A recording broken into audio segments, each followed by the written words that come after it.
અમદાવાદ શહેરના Vadaj police station વિસ્તારમાં 30 November 2025ના બપોર પછીના અરસામાં આરોગ્ય કેન્દ્ર નામનું પ્રાઇવેટ ક્લિનિક ધરાવતા ડૉક્ટર પ્રવીણભાઈ આચાર્યના ત્યાં બે ઈસમો દર્દી તરીકે આવે છે.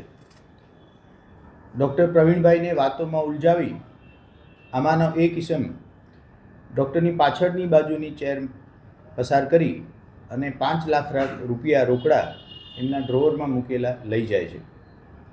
ત્યારબાદ આ વાતની જાણ પ્રવીણભાઈ આચાર્યને થતાં તેમણે પોલીસનો સંપર્ક કરી પોલીસે કાયદેસરની ફરિયાદ દાખલ કરી તપાસ હાથ ધરેલ હતી. ક્લિનિકની અંદરના કેમેરા જોતા ફેસ આઇડેન્ટિફાઈ કરવાનો પ્રયત્ન કરવામાં આવ્યો. ટેકનિકલ અને હ્યુમન રિસોર્સિસની મદદથી ગુનો શોધી કાઢવા માટે મહેનત કરવામાં આવી રહી હતી. એ અરસામાં ઝોન 1ની એલસીબીની ટીમને એવી માહિતી મળી કે આ જે સીસીટીવી કેમેરામાં બંને ઈસમો દેખાય છે એવા ભળતા ચહેરાવાળા બે વ્યક્તિઓ સાબરમતી રિવરફ્રન્ટ વેસ્ટ ઉપર ઊભેલા છે. બાતમી વેરીફાઈ કરી બંને ઈસમોની પૂછપરછ કરવામાં આવી. અલગ અલગ પ્રયુક્તિથી પૂછપરછ કરતાં છેલ્લે બંને ઈસમો ભાગી પડેલ અને પોતે પ્રવીણભાઈ આચાર્યના ત્યાં એમની નજર ચૂકવી 5 લાખ રૂપિયા રોકડા ચોરી કરેલનું કબૂલેલું હતું.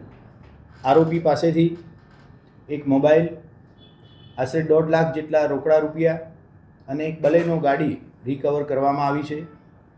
ઇન્વેસ્ટિગેશન દરમિયાન બાકીના જે રોકડા રૂપિયા છે એ ક્યાં વાપર્યા, કોઈને આપેલા છે કે કેમ, એ હાલ તપાસ હાથમાં ધરવામાં આવેલી છે. અટક કરેલ આરોપીઓ રાજકુમાર વિષ્ણુપ્રસાદ શર્મા અને બીજા આરોપીનું નામ બ્રિજ કિશોર પોતાનું હોવાનું જણાવેલ છે. બંને સાબરમતી વિસ્તારમાં રહે છે અને મૂળ મધ્યપ્રદેશ રાજ્યના વતની છે.